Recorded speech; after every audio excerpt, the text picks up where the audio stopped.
बंदी छोड़ सतगुरु रामपाल जी महाराज जी की जय हो। परमपिता परमेश्वर जी की आप सभी प्यारी आत्माओं को मुझ पवन दास का सत साहिब।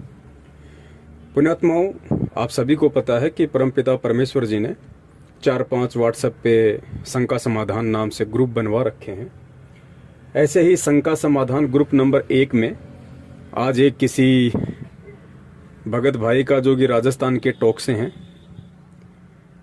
एक ऐसा मैसेज, एक ऐसी फोटो उनकी तरफ से डाली गई थी उनके मोबाइल से, जो अश्लील थी, पोर्न थी, या यूँ कह लीजिए कि एक भाई और बहन की बिल्कुल नंगी तस्वीर थी, जो यूट्यूब पे जगत वाले लोग डालते रहते हैं। बहुत सारी पोर्न फिल्में, ब्लू फिल्में पड़ी हुई हैं। तो ऐसी ही एक पोर्न पिक्चर राजस्थान के देवली से एक भगत भाई ने उसमें डाली,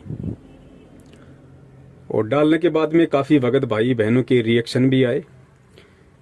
किन्हीं का रिएक्शन उतावलापन था, किन्हीं का थोड़ा ज्ञान आधारित था, किसी का कैसा था। जैसे परमात्मा ने जिनको जैसी सद्बुद्धि दी है, उस आधार से सब ने अपने अपने विचार व्यक्त किए कमेंट्स के माध्यम से।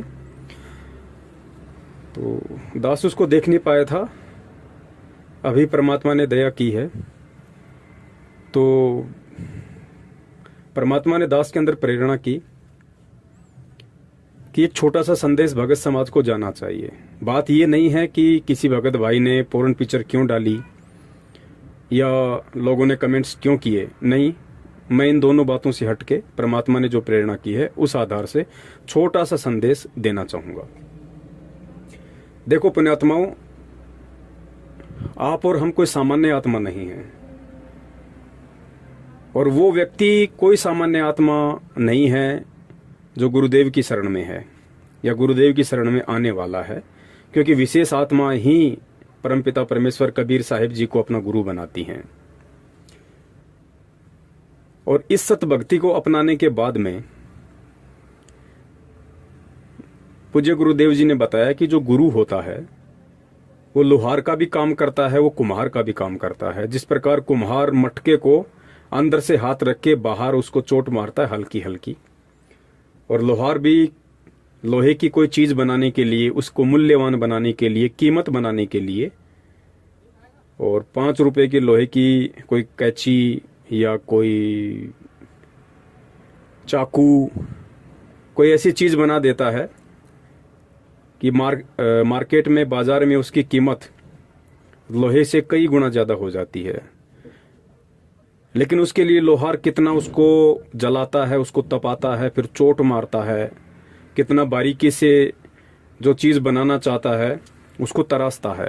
कुम्हार भी इसी तरीके से एक मटका बनाने के लिए ना जाने कितने प्रयत्न करता है, तब कहीं जाके वो 5 रुपए की मिट्टी 60, 70, 80 रुपए का एक मटका बन पाती है। तो हम सब उस लोहार के लोहे की तरह हैं, हम सब उस कुम्हार की मिट्टी की तरह हैं। हमारा गुरु उस कुम्हार की तरह है, हमारा गुरु उस लोहार की तरह है, हमारा गुरु उस सुनार की तरह है। और ये भक्ति सीढ़ी दर सीढ़ी आगे चढ़ने की एक प्रक्रिया है। एक दिन में कोई भगत नहीं बन जाता, इस बात को परमात्मा भी जानते हैं, आप और हमें भी जान लेना चाहिए। तो काफी वर्षों से हम में से बहुत सारे भगत भाई बहन, कोई 2-4 से, कोई 5 वर्ष से, कोई 2 वर्ष से, कोई 6 वर्ष से, कोई 10 वर्ष से, कोई 15 वर्ष से परमपिता परमेश्वर सतगुरु रामपाल जी महाराज जी की शरण में है, भक्ति कर रहा है। आज से पहले उस किसी भी ग्रुप में ऐसी कोई भी भद्दी पोस्ट या भद्दा चित्र किसी ने नहीं भेजा। आज क्यों भेजा, हमने यहां पे विचार करना चाहिए, क्यों भेजा। हालांकि मैं उस भगत भाई को अच्छे से जानता हूं जिनके मोबाइल से वो पोर्न पिक्चर भेजी गई है, और मैं ये भी जानता हूं कि उनकी उम्र तकरीबन 60 साल से या 60 साल के आसपास होगी, 50 से 60 के बीच में, और वो भाई सरकारी नौकरी करता है, ड्राइवर है। उनके विचारों से मैं भली भांति परिचित हूं। वो कभी भी ऐसी हरकत नहीं कर सकते, कभी नहीं कर सकते वो।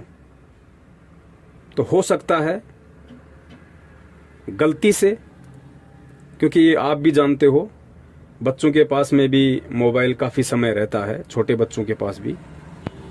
और नेट पे आप लोग जानते ही हो दुनिया वालों ने कितनी गंदगी फैला रखी है, या वैसे भी हम कोई वीडियो देखते हैं या गुरुजी का सत्संग भी देखते हैं तो सतलोक आश्रम मैनेजमेंट हरियाणा वालों ने वैसे भी अपने सभी यूट्यूब चैनलों को मोनेटाइज करवा रखा है, एडवर्टाइजमेंट के लिए, पैसा कमाने के लिए उनको पंजीकृत करवा रखा है यूट्यूब से। तो बीच बीच में ऐसे भद्दे और अश्लील गंदे वीडियो चित्र आते रहते हैं। तो हो सकता है किसी नादान बच्चे के हाथ से गलती से यूट्यूब चलाते समय, फेसबुक चलाते समय या गूगल चलाते समय ऐसे कोई पिक्चर वगैरह ग्रुप में डल गई होगी, क्योंकि मैं उस भाई के विचारों से अच्छे से परिचित हूं। अब सवाल है पिक्चर क्यों डली, उस ग्रुप में पिक्चर क्यों डली। पुण्यात्माओं, ये हमारी परीक्षा होती है, ये हमारी परीक्षा होती है। परमपिता परमेश्वर ना जाने कितने बहाने बनाते हैं, कितने यत्न करते हैं, कितने कारण बनाते हैं,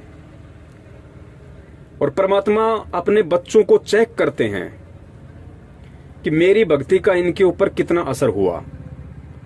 काल ने इनके ऊपर असंख्य युगों से जो तीनों गुणों का दबाव डाल रखा है, और मैंने आके पिछले 27 वर्षों से इतना ज्ञान दिया, सतभक्ति मंत्र दिए, वो कुनीन रूपी दवाई दी जो किसी भी रोग को जड़ से समाप्त कर सकती है। तो मेरे सत्संग रूपी कुनीन का मेरे बच्चों के ऊपर काल भगवान के तीनों गुणों को काटने का कितना असर हुआ है, ये परमेश्वर चेक करते हैं। मैं ये नहीं कहना चाहता कि गुरुजी की प्रेरणा से उस भाई के द्वारा या किसी बच्चे के द्वारा वो भेजा गया होगा, नहीं। इस ग्रुप के अंदर वो अश्लील पिक्चर डलना ही डलना था, क्योंकि वो योग था, संयोग था, उसको कोई काट नहीं सकता था। लेकिन उसी बहाने परमात्मा ने अपने बच्चों की परीक्षा भी लेनी थी।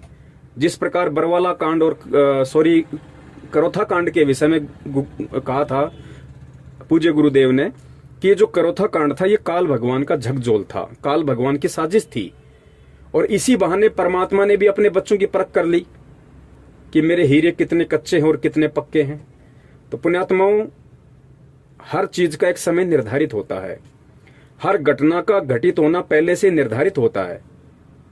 तो ये पिक्चर उस ग्रुप में डलनी थी, लेकिन इसी बहाने परमात्मा ने, क्योंकि उन ग्रुपों में सत्सेवक जुड़े हुए हैं, और इस समय यदि परमपिता परमेश्वर जी के ज्ञान आधार से पृथ्वी पे यदि कोई चल रहा है, पूरी पृथ्वी पे सतगुरु रामपाल जी महाराज जी के तत्व ज्ञान को आधार बना के, उनके वचनों पर, उनकी शिक्षाओं पर यदि सही तरीके से कोई चल पा रहा है, तो इसमें कोई अतिशयोक्ति नहीं है कि वो आत्माएं सिर्फ और सिर्फ पूरे विश्व में सत्सेवक ही हैं, ओनली सत्सेवक।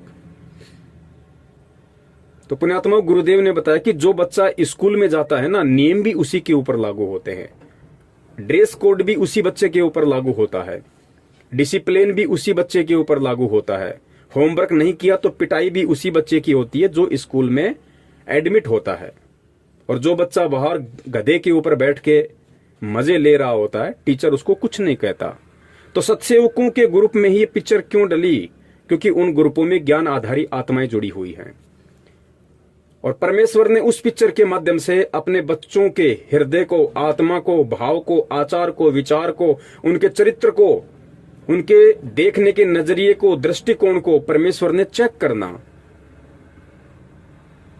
कि देखता हूं मेरे बच्चों के अंदर अभी भी इन गंदे चित्रों को लेकर या गंदी कहानियों को लेकर, गंदे वीडियो को लेकर अभी भी उनके अंदर इस काल भगवान के तीनों गुण ही झलकते हैं, या मेरे से जो इन्होंने तत्व ज्ञान लिया है उस आधार से इनके ऊपर कोई असर होता है या नहीं होता है। तो ये परमेश्वर ने चेक करना है, क्योंकि इसी प्रकार परमात्मा हमें चेक करेंगे। हमें परमात्मा ठोकर मार मार के, लोहार की तरह चोट मार मार के, कुम्हार की तरह चोट मार मार के ऐसे ही हमें पकाएंगे, ऐसे ही हमें परमात्मा तैयार करेंगे। मालिक को तो मालूम है उन सब बातों का कि इनके अंदर अभी तीनों गुणों का कितना प्रभाव है और मेरे ज्ञान का कितना असर है, वो तो अंतर्यामी है। लेकिन परमेश्वर ऐसी घटनाओं को जन्म देके, अंजाम देके, जो पहले से निर्धारित थी, परमेश्वर आप और हम में अपनी बुद्धि का, अपने विचारों का, अपने चरित्र का परमेश्वर आकलन करवाना चाहते हैं कि बच्चों तुम भी देखो कि अभी तुम्हारे अंदर कितना कच्चापन है और कितना पक्कापन है। तो जो गंदी पिक्चर ग्रुप में डाली गई उसके ऊपर हमें ज्यादा तीखे कमेंट्स नहीं करने थे। क्यों नहीं करने थे? क्योंकि अब हमें परमेश्वर ने इतना अनमोल ज्ञान देके और सब कुछ समझा दिया, इस आत्मा का भेद समझा दिया, शरीर का भेद समझा दिया। अरे सबको पता है कपड़े के नीचे सभी नंगे हैं। एक इंसान के अलावा ऐसा कौन सा प्राणी है जो अपना शरीर ढकता है, अपने गुप्तांगों को ढकता है? कोई नहीं ढकता। तो क्या हम जब मार्केट में जाते हैं, कोई किसी कुतिये को या कुतिया को देखते हैं, गधे को देखते हैं, बकरी को देखते हैं, या हमने घर में जो कुत्ता और कुतिया पाल रखी है हम उनको देखते हैं, या दीवार से लगी हुई छिपकली को देखते हैं, उसने कौन से कपड़े पहन रखे हैं? उनके भी तो गुप्तांग हैं। उनको देख के हम रिएक्शन क्यों नहीं करते? उनको देख के हमारे अंदर वो भाव उत्पन्न क्यों नहीं होते? तो पुण्यात्माओं, हमें इन चीजों को समझना पड़ेगा। चाहे कोई जानबूझ के डाले या चाहे किसी से गलती से ऐसे वीडियो या कमेंट्स या फोटो डल जाएं, लेकिन हम भगत हैं, भगत को संभावी होना पड़ेगा परमेश्वर के ज्ञान आधार से। हमारे लिए उन चीजों का कोई औचित्य नहीं है। ग्रुप में चाहे नंगा गधे का चित्र डालो, चाहे नंगा किसी बहन का चित्र डालो कोई, या चाहे नंगा किसी भाई का चित्र डालो, हमारी दृष्टि ये हो जानी चाहिए कि चाहे वो बहन या भाई है और उसके जो गुप्तांग हैं वो केवल शरीर के मलमूत्र को बाहर निकालने का एक साधन मात्र है। जिस प्रकार गुरुजी ने एक सत्संग में बताया कि दो दोस्त थे, वो रामायण देखने गए। तो रामायण में क्या था कि राम भी लड़का बना हुआ था और सीता भी लड़का ही बना हुआ था, लेकिन उस लड़के ने पोशाक लेडीज वाली पहन रखी थी, मेकअप कर रखा था, वक्स पे उसने कुछ ऐसे बोल वगैरह लगा रखे थे, ऐसा लगे कि जैसे उसके स्तन हो, उसकी दूधी हो। बाल उसने बड़े बड़े नकली लगा रखे थे, मेकअप कर रखा था। तो जो साथी था, जो पहली बार गया था, उसने कहा रे देखो ये सीता के रोल वाली जो लड़की कितनी सुंदर है, ये तो हूबहू सीता जैसी लगती है। और कुछ उसके मन में विकार भी आए उस लड़की को देख के। तो साथी ने कहा रे भाई ये लड़की नहीं है, ये लड़का है। बोला भाई नहीं, ऐसा थोड़ी हो सकता है, देख आंखों के सामने है। आप कह रहे हो लड़का है, आंखों के सामने दिख नहीं रही आपको, डिफरेंस नजर नहीं आ रहा। उसने कहा रे भाई इसने मेकअप कर रखा है, इसने लड़की वाले ये कपड़े, आभूषण, बाल वगैरह ये सब कुछ कर रखा है, ये लड़की नहीं है। लेकिन उसको जची नहीं।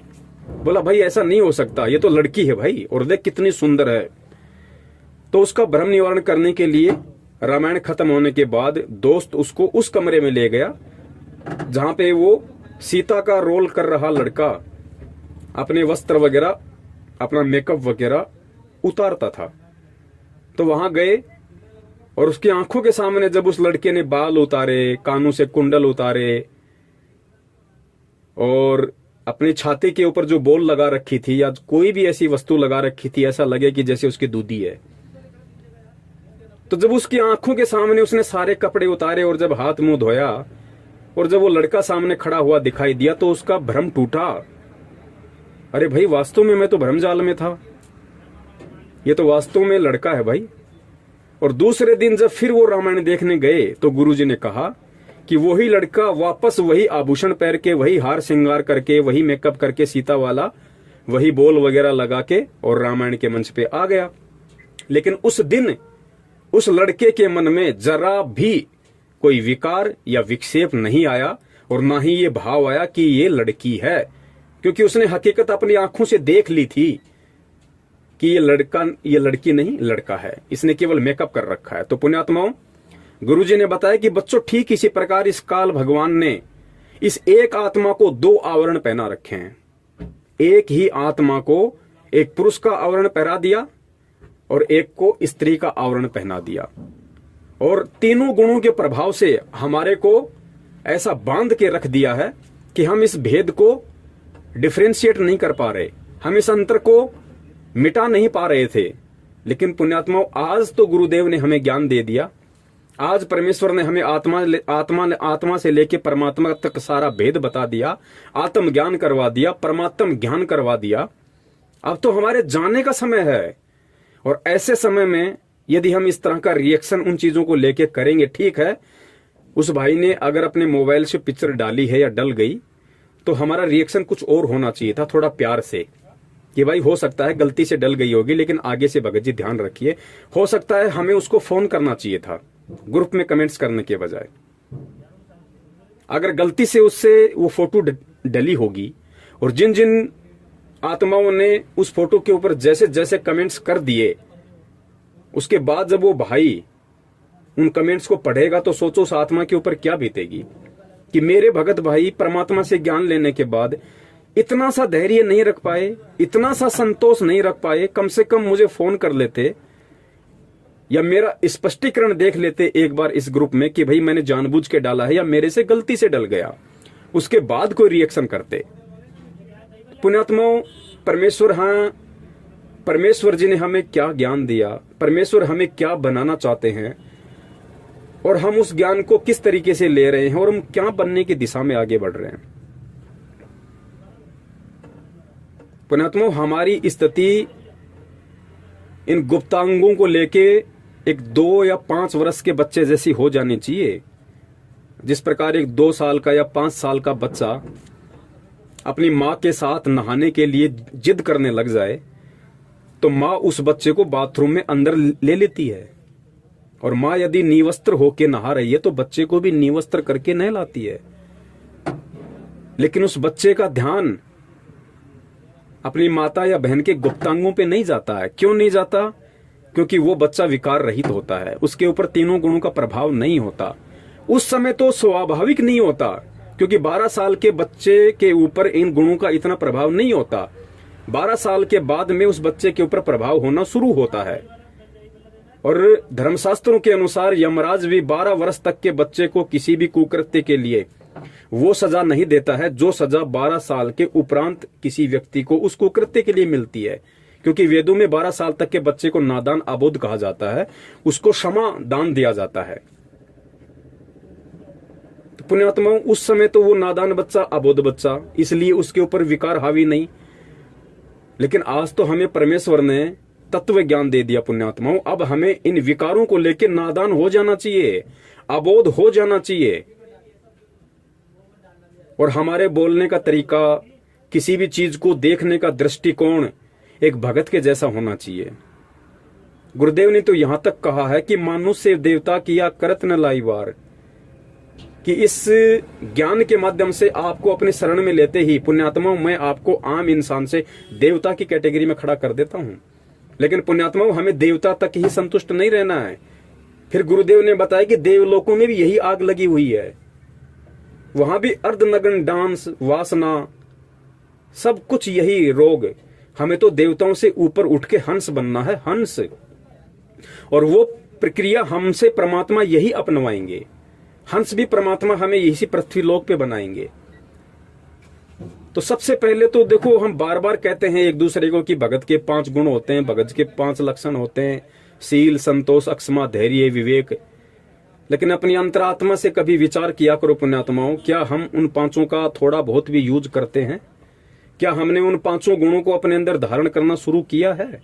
खाली गुरुजी के सत्संग सुनते रहने से रात दिन, या गुरुजी को परमात्मा कहते रहने से, या गुरुजी का जन्मदिन ना मनाने से, गुरुजी का बोध दिवस ना मनाने से ही हम केवल एक सच्चे और अच्छे भगत की श्रेणी में नहीं आएंगे। हम एक सच्चे और अच्छे भगत की श्रेणी में उस समय आएंगे जब हमारा प्रैक्टिकल और थ्योरी दोनों बराबर होंगे, मैच करेंगे। तब हम एक सच्चे और अच्छे भगत की श्रेणी में आएंगे, एक सत्सेवक की श्रेणी में आएंगे। वरना यहां तो लोग आंधी की तरह आते और तूफान की तरह भग जाते हैं। दास को तो 6 साल का अनुभव है। दास को तो परमात्मा ने एक रस रखा इस भक्ति मार्ग में। जिस दिन दास को सच्चाई समझ में आई, उसी दिन से दास ने भगत समाज को जागरूक करना शुरू किया, और आज तक परमात्मा ने दास की स्पीड कुछ बढ़ाई है, घटाई नहीं है। लेकिन इन 6 वर्षों में हमारे साथ में हजारों लोग आंधी की तरह आए, सत्सेवक बने, अपने आप को बहुत अच्छा साबित करने की कोशिश की, और महीना, 2 महीना, साल, 6 महीने बाद में तूफान की तरह वापस भग गए।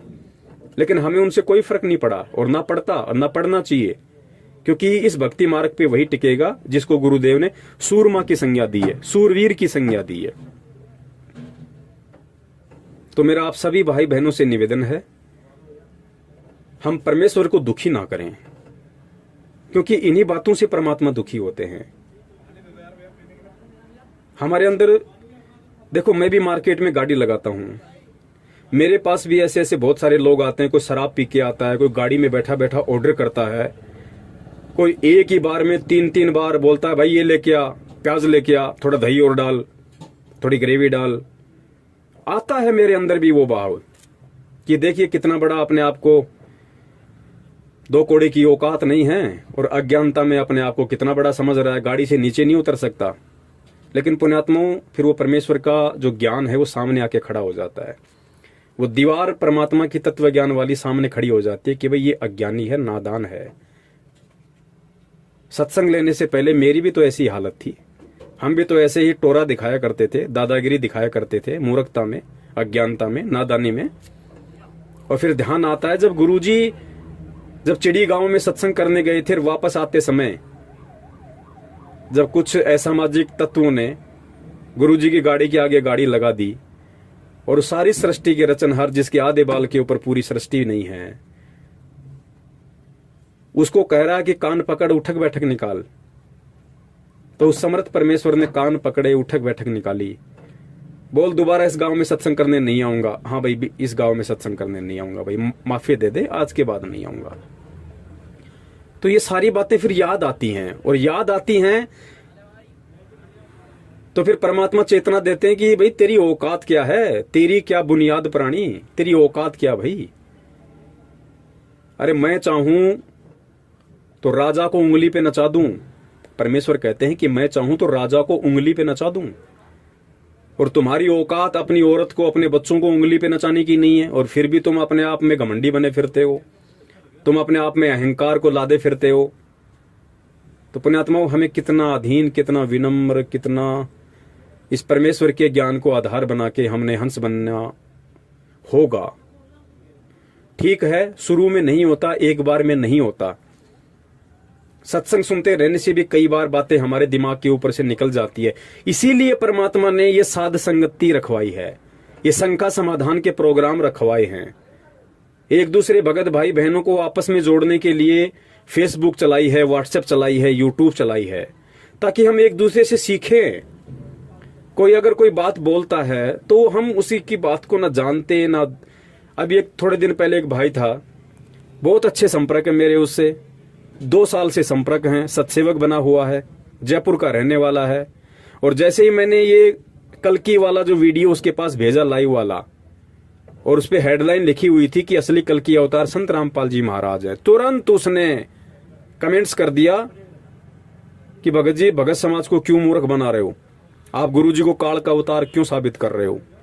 अब बताओ, मैंने माथे में 3 थप्पी खाई, मैं क्या कहूं अब उस भाई को।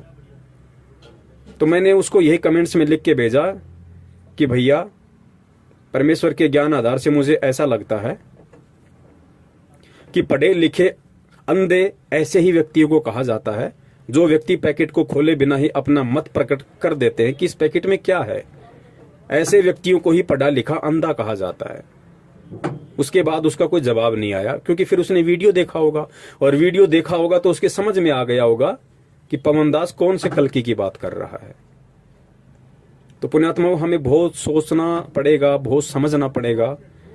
खाली भगत नाम रखवा लेने से या अपने नाम के आगे पवन दास लगाने से या और कोई दास लगा लेने से हम केवल भगत नहीं बन जाएंगे, दास नहीं बन जाएंगे। परमेश्वर कहते हैं कि दासा तन नेड़े नहीं और नाम धरावे दास। भाई, पानी के पिए बिना कैसे बुझेगी प्यास। प्यासा आदमी जब तक पानी नहीं पिएगा तो प्यास नहीं बुझ सकती। इसी प्रकार पुण्यात्माओं, जब तक हम परमेश्वर के सत्संगों को सुन के उनके एक एक वाणी पे, एक एक शब्द पे, दोहे पे, शब्दों पे अमल नहीं करेंगे और फिर अपने जीवन में उन वाणियों को नहीं उतारेंगे, तब तक हम भगत 7 जन्म में भी नहीं बन सकते, चाहे हम कितनी ही बड़ी बात क्यों ना कर लें। तो मेरी आप सभी से विनती है कि अब हमने बहुत कुछ सोचना पड़ेगा, समझना पड़ेगा, परमेश्वर के ज्ञान को आधार बनाना पड़ेगा। खाली कहने सुनने से बात नहीं पड़ेगी। गुरुजी कहते हैं भाई ये कहने सुनने का नहीं, ये तो कर पाड़ने का मार्ग है, कर पाड़ने का। तो पुण्यात्मा अब हमने कर पाड़ना होगा, गुरुजी के शब्दों को अपने लाइफ में अमल करना होगा भाई, अपने जीवन में उसको चरितार्थ करना होगा। फिर देखना उनका रिएक्शन, फिर देखना तुम्हें खुद महसूस होगा कि हाँ मैं कितना भगत बनता जा रहा हूं, मेरे अंदर कितनी भक्ति प्रवेश हो रही है। आंखों से दिखाई देगा, आंखों से।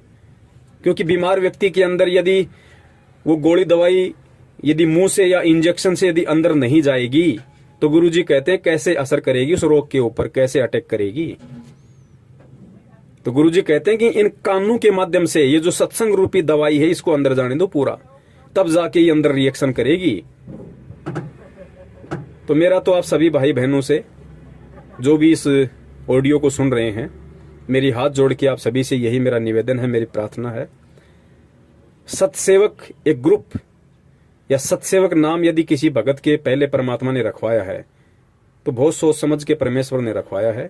या तो अपने नाम के आगे सतसेवक लगाओ मत अभी, और अगर सतसेवक लगाना शुरू कर दिया है तो मेरा निवेदन है कि परमेश्वर की जो सोच थी, परमेश्वर की जो प्रेरणा थी, जिस आधार से उन्होंने सतसेवक वर्ड को हम भक्तों के ऊपर लागू करके और काल एजेंट सतलोक आश्रम मैनेजमेंट हरियाणा से हमारे को डिफरेंट किया, अलग किया है कि सतसेवक कौन है और मैनेजमेंट कौन है। तो हमें उस सतसेवक शब्द की लाज रखनी चाहिए, हमें परमात्मा की लाज रखनी चाहिए। बाकी तो जो जैसा करेगा वैसा उसको मिलना ही है, ये तो अटल विधान है भाई। जबरदस्ती का मार्ग है नहीं, ना परमात्मा जबरदस्ती करेगा। समझा परमात्मा ने लाखों बार दिया, फिर भी नहीं समझ में आया, कोई कमी रह गई तो परमात्मा ने अपने सतसेवक बच्चों को खड़ा कर दिया। आज व्हाट्सएप पे, यूट्यूब पे, फेसबुक पे धूम मची हुई है, वीडियो की, ज्ञानाधारी वीडियो की, हर चीजों की कोई कमी नहीं है। एक एक शब्द अगर देखा जाए, सोचा समझा जाए तो हीरे मोती लाल के समान है, कोई कमी नहीं, ना किसी वीडियो में, ना किसी ऑडियो में, ना किसी संदेश में। अब भी अगर कोई कमी रहेगी तो फिर हमारे अपने विचारों की रहेगी, हमारी अपनी सोच और समझ की रहेगी। उसमें परमात्मा दोषी नहीं होंगे, फिर हम खुद ही दोषी होंगे। तो आगे से हम ध्यान रखें, मैं भी, आप भी। यदि ऐसी कोई घटना फिर से घटित हो जाती है तो हमने किसी बात का कोई बतंगड़ नहीं बनाना। डाल दिया, डालने वाले ने डाल दिया। अब जिस व्यक्ति का काम ही कूड़ा करकट करने का है वो करेगा, आप उसके साथ में कब तक जिदोगे, कब तक लड़ोगे, कब तक बहस करोगे? क्या यही करते रहोगे आप? गुरुदेव ने कहा कि आप आगे बढ़ जाओ, आप उसको क्रॉस कर दो। जो उस कूड़े के पास ठहरेगा उसको बदबू आएगी, तुम्हें कहां बदबू आएगी? तुम उसको अनदेखा करो, आगे बढ़ो। भाई हम रास्ते से जा रहे हैं, कोई कसाई बकरा काट रहा है, कोई शराबी शराब पी रहा है, कोई गाली देने वाला गाली दे रहा है, कोई शराब की दुकान पे शराब पी रहा है, कोई बेच रहा है, तो क्या हम उनसे लड़ने लग जाएं कि तू क्यों बेच रहा है? तेरे अंदर इतनी भी बुद्धि नहीं है। हम क्या करते हैं, हम चुपचाप निकल जाते हैं, हम देखते नहीं, उनकी तरफ ध्यान ही नहीं देते। तो ग्रुप में यदि ऐसी कोई घटना घटित हो जाती है, ऐसी कोई यदि वीडियो या पिक्चर गलती से किसी से डल जाती है, या कोई मंदबुद्धि व्यक्ति जानबूझकर भी डाल देता है, तो हमने उस चीज को ज्यादा नहीं उधेड़ना है। क्योंकि अगर गोबर में अगर लकड़ी करोगे तो उसमें से बदबू आएगी। तो हम आगे बढ़ जाएं बस। गुरुजी कहते हैं जीवत मुक्ता शोक हो आशा तृष्णा खंड, और मन के जीते जीत है क्यों भरमे ब्रह्मंड। हमने इस ज्ञान को आधार बना के सतगुरुदेव जी के आशीर्वाद से, उनसे भीख मांगते हुए हमने अपने मन को जीतने की कोशिश करनी है। हम दुनिया को नहीं जिता सकते, दुनिया को नहीं जीत सकते, और ना हमें जीतना है, ना किसी को जिताना है।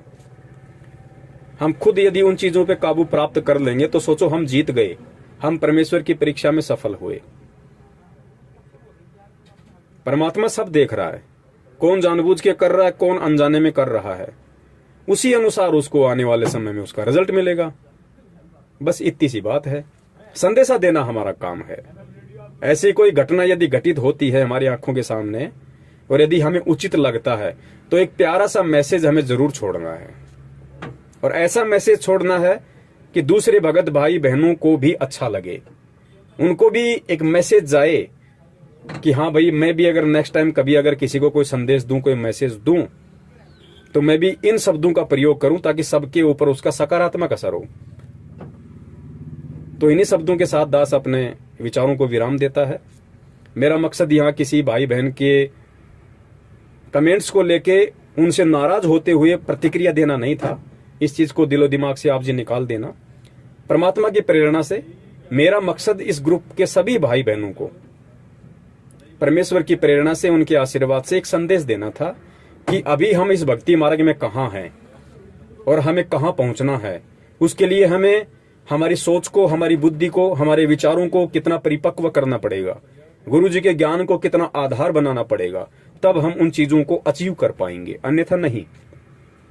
सत साहिब जय हो। बंदी छोड़ की, बंदी छोड़ सतगुरु रामपाल जी महाराज की जय हो। सत साहिब।